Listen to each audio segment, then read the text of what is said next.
নমস্কার। মোহনপুর অনিতা স্কুলের পক্ষ থেকে সকল ছাত্রছাত্রীদের অভিনন্দন।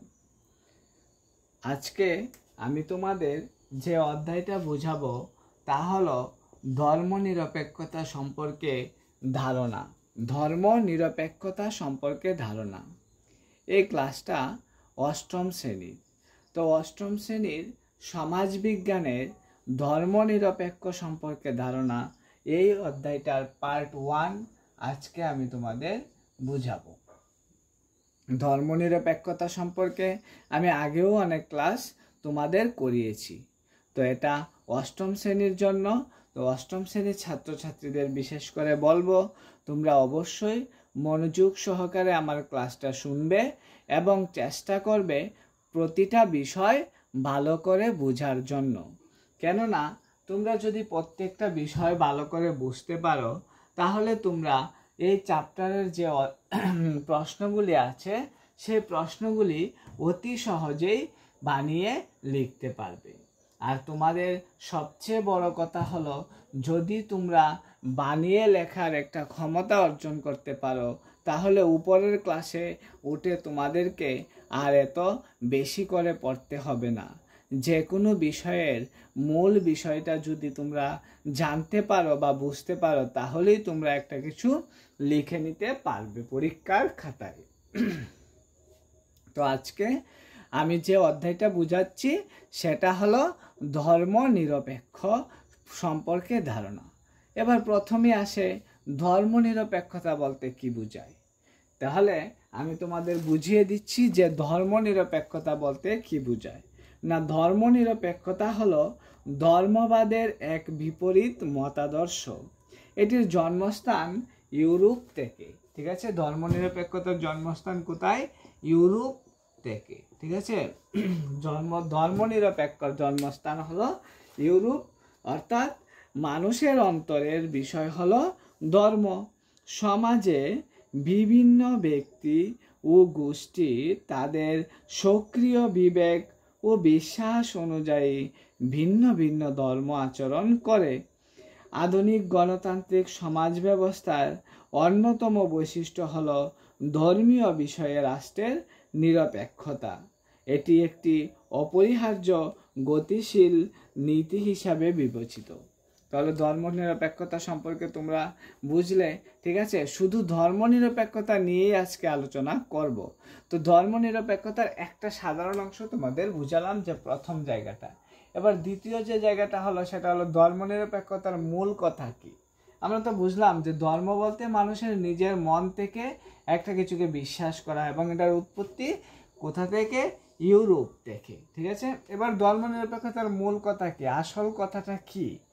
ধর্মকে নিরপেক্ষ রাখা বা পৃথক রাখা। ঠিক আছে, ধর্মনিরপেক্ষতার মূল কথা হলো ধর্মকে নিরপেক্ষ রাখা। অর্থাৎ দেখা যায় অনেক সময় ধর্মনিরপেক্ষতার রাষ্ট্র থেকে ধর্মকে নিরপেক্ষ রাখা বা পৃথক রাখা, এবং রাষ্ট্রকে ধর্মের সঙ্গে সম্পর্কহীন করা। অর্থাৎ ধর্মের ব্যাপারে রাষ্ট্র নিরপেক্ষ থাকবে, কোনো বিশেষ ধর্মকে রাষ্ট্রীয় মর্যাদা দেবে না, বা রাষ্ট্র কোনো ধর্মের প্রতি পক্ষপাতমূলক আচরণ করবে না। জনগণের কোনো ধর্মীয় ব্যাপারে রাষ্ট্র হস্তক্ষেপ করবে না। অর্থাৎ রাষ্ট্রের মানুষ ইচ্ছে করলে বৌদ্ধ, খ্রিস্টান, জৈন, মুসলিম, হিন্দু যে কোনো ধর্ম গ্রহণ করতে পারে। এ ব্যাপারে রাষ্ট্র হস্তক্ষেপ করবে না, এবং রাষ্ট্র থেকে সম্পূর্ণ আলাদা করে রাখা হলো ধর্মনিরপেক্ষতা। এবার যে জায়গাটা আসছে সেটা হলো দেশের প্রতিটি নাগরিক নিজের বিবেক ও বিশ্বাস অনুযায়ী ধর্মকে গ্রহণ করবে। ঠিক আছে, অর্থাৎ দেশের প্রতিটা নাগরিক নিজের বিবেক এবং বিশ্বাস অনুযায়ী আমি যে ধর্মকে বিশ্বাস করি সেই ধর্মকে আমি গ্রহণ করতে পারি, এবং ধর্মীয় আচার আচরণ পালন ও ধর্মমত প্রচার করতে পারবে, এবং নিজের ধর্ম সে প্রচার করতে পারবে। ঠিক আছে, তাহলে তোমরা বুঝতে পারলে যে ধর্মনিরপেক্ষতা কি, ধর্মনিরপেক্ষতার মূল কথা কি, এবং দেশের প্রতি নাগরিক নিজের বিবেক এবং বিশ্বাস অনুযায়ী যে ধর্মকে ব্যবহার করতে পারবে। এবার হলো রাষ্ট্র থেকে ধর্মকে পৃথক করা গুরুত্বপূর্ণ কেন, অর্থাৎ রাষ্ট্র একটা, ধর্ম আরেকটা, এই দুটো বিষয় কেন পৃথক করা গুরুত্বপূর্ণ এবং আমরা কেন রাষ্ট্র থেকে ধর্মকে পৃথকভাবে দেখতে চাই। না, ধর্মনিরপেক্ষ গুরুত্বপূর্ণ দিক হলো রাষ্ট্রীয় ক্ষমতা থেকে ধর্মকে পৃথক করা। অর্থাৎ রাষ্ট্র থেকে ধর্মকে পৃথক করার প্রয়োজনের প্রধান কারণ হলো পৃথিবীর প্রায় অধিকাংশ দেশেই একাধিক ভিন্ন ধর্মাবলম্বী গোষ্ঠী বাস করে।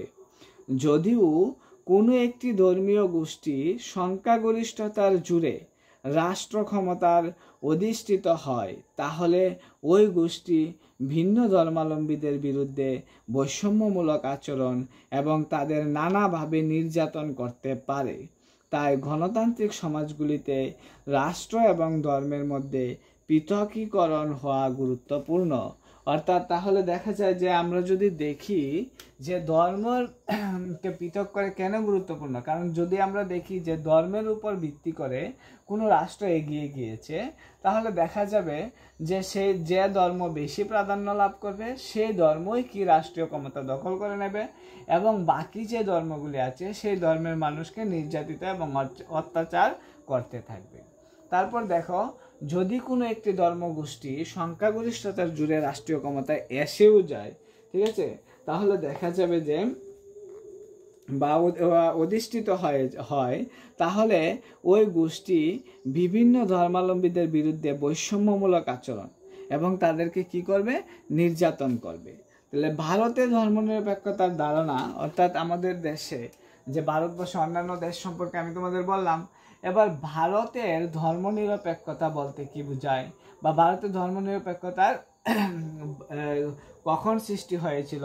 ভারতে ধর্মনিরপেক্ষতার ধারণা সৃষ্টি হয়েছিল প্রায় অনেক সংবিধান রচনার পরবর্তী সময় থেকে। অর্থাৎ ভারতীয় ধারণায় ধর্মনিরপেক্ষতায় অর্থ ধর্মহীন বা ধর্মবিরোধী রাষ্ট্র নয়।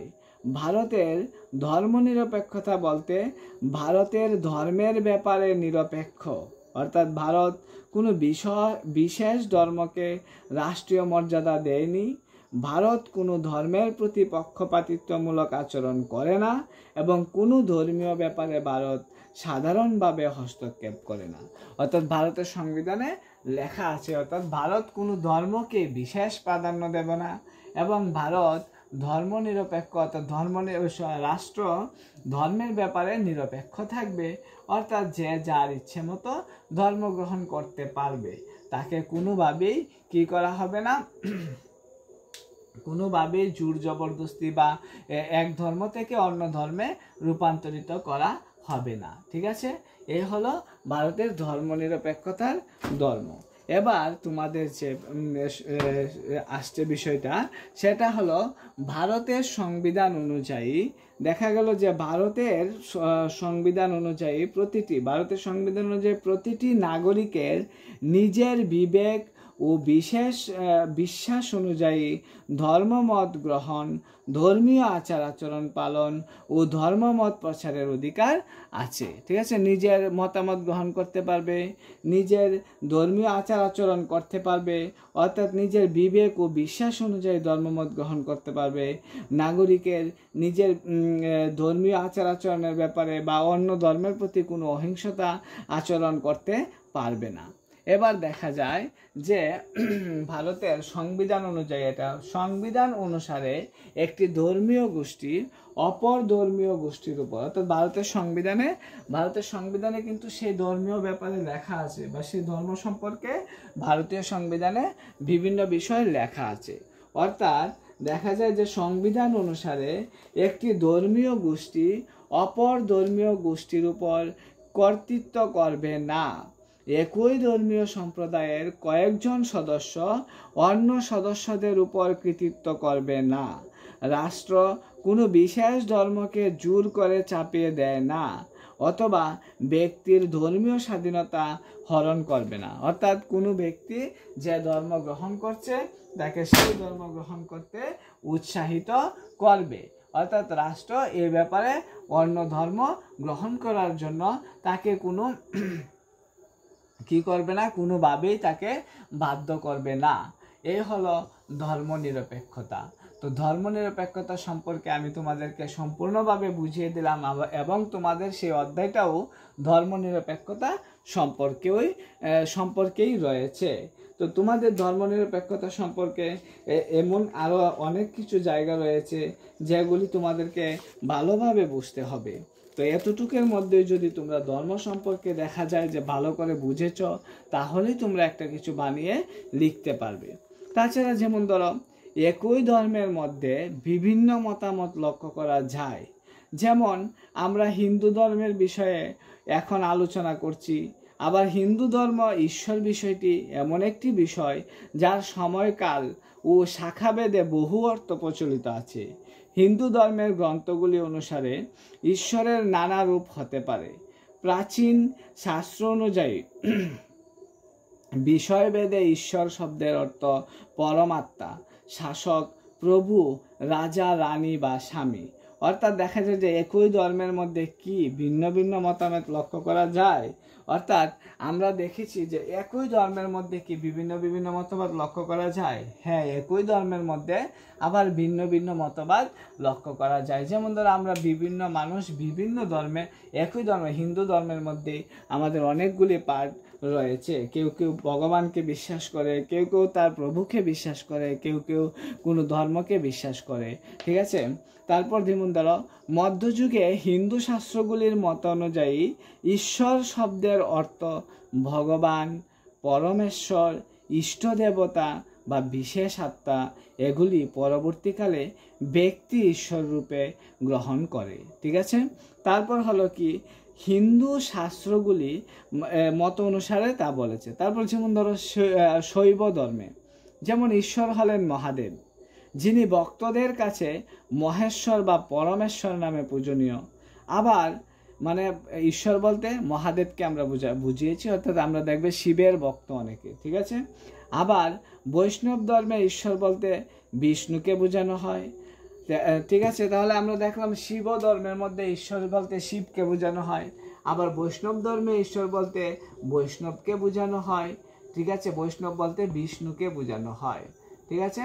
তো দেখা যায় মহাদেব, কালী, দুর্গা, সরস্বতী এমন অনেকই রয়েছে। আমরা বিভিন্ন মতবাদে ঈশ্বরকে বিশ্বাস করি। যেমন ধরো, দেখা যায় যে ভক্তিবাদ মতাদর্শে ঈশ্বরের রূপ হলো তিনি ভক্তদের দ্বারা বহু দেবদেবী ঈশ্বর এর রূপ হলো দেবদেবীর রূপে পূজিত হয়, অর্থাৎ ভক্তিবাদ ধর্মের মধ্যে। ঠিক আছে। তারপর হলো যেমন ধরো, আমি এখন যে বলেছি বলতে কি দুর্গা, কালী, সরস্বতী, তারপরে আরও অনেক দেবতা রয়েছে। আবার আর্য সমাজ বা ব্রাহ্ম সমাজের মতে ঈশ্বর নিরাকার ও অদ্বিতীয়। আবার আর্য সমাজের তারা বিশ্বাস করে যে ঈশ্বরের কোনো আকার হয় না, উনি কি তাকে নিরাকার, তাকে ওনার কোনো আকার হতে পারে না। অর্থাৎ যুগ শাখায় ঈশ্বর ইষ্ট দেবতা এবং আদর্শ স্থানীয় প্রকারান্তে গুরু হিসাবে বিবেচিত হয়। আবার যুগ শাখায় কি বলছে যে ইষ্ট দেবতা আদর্শ স্থানীয় প্রকারান্তে গুরু হিসাবে বিবেচিত, মানে গুরুকেই আমরা কি করতে পারি, ঈশ্বর হিসাবে গণ্য করতে পারি। ঠিক আছে। অর্থাৎ গুরুই আমাদের ইষ্ট দেবতা। আবার সনাতন ধর্মের যুগ দর্শন ঈশ্বরকে ব্যক্তি ঈশ্বর বা আধ্যাত্মিকভাবে আরাধনা করা হয়। আবার দেখা যায় দেখবে অনেকে যুগ সাধনায় অর্থাৎ যুগে বিশ্বাস করে, অর্থাৎ যুগ শাখায় দেখা যায় যে কি ঈশ্বর ইষ্ট দেবতা বা আদর্শ স্থানীয় প্রকারান্তে গুরু কি আধ্যাত্মিকভাবে আরাধনা করা হয় ঈশ্বরের। ঠিক আছে। আবার দেখা যায় যে অদ্বৈত বেদান্তে ঈশ্বর এক অদ্বিতীয়বাদী সত্তা, যিনি জড়ের সঙ্গে জীবের সম্পর্ক স্থাপন করে থাকেন। আবার অদ্বৈত বেদান্তে লেখা আছে যে যিনি জড় বস্তুর সঙ্গে জীবের সম্পর্ক স্থাপন করেছেন তিনি ঈশ্বর। এই আলোচনা থেকে আমরা বলতে পারি হিন্দু ধর্মের মধ্যে বিভিন্ন মতাদর্শ থাকা সত্ত্বেও বা হিন্দু ধর্মের মধ্যে একাধিক দেবদেবীর পূজা করা হয় এবং এগুলি করা হয় এজন্যই যে আমরা এগুলিকে কি করি, বিশ্বাস করি, অর্থাৎ হিন্দু ধর্মের মানুষ এগুলিকে বিশ্বাস করে। যাই হোক, তোমাদের ক্লাসটা কেমন লাগলো তা জানিয়ে অবশ্যই আমাকে কমেন্ট করবে।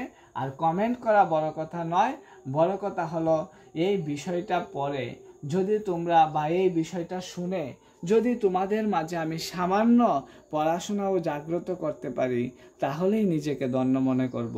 তোমরা ভালো থাকবে এবং পরবর্তী ক্লাসের জন্য অবশ্যই তোমরা তৈরি থাকবে, কারণ পরবর্তী ক্লাসে আমি তোমাদের কতগুলি ইম্পর্টেন্ট প্রশ্ন দিয়ে দেব। নমস্কার।